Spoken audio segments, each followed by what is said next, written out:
Six signs na payaman ka na. Una is malaki at marami ang source of income mo.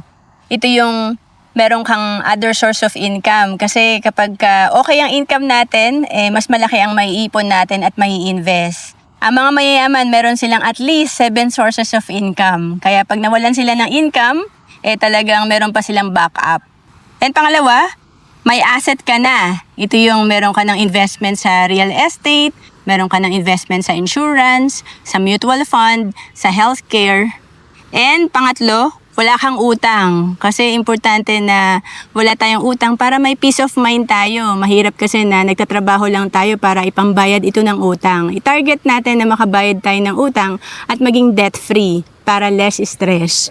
And pang-apat, malaki na savings mo at emergency fund. Ito yung nakakapag-ipon ka na at syempre, meron ng laman ng savings account mo na at least 6 months ng iyong income at ito yung magagamit mo in case of emergency. Hindi ka kailangan mangutang. And panglima, di ka na masyadong tumitingin sa presyo. Ito yung kapag ka nasa restaurant ka, ang tatanungin mo na lang yung bestseller. Hindi ka papasok kapag mahal. And pang-anim, natutupad mo na yung goals mo.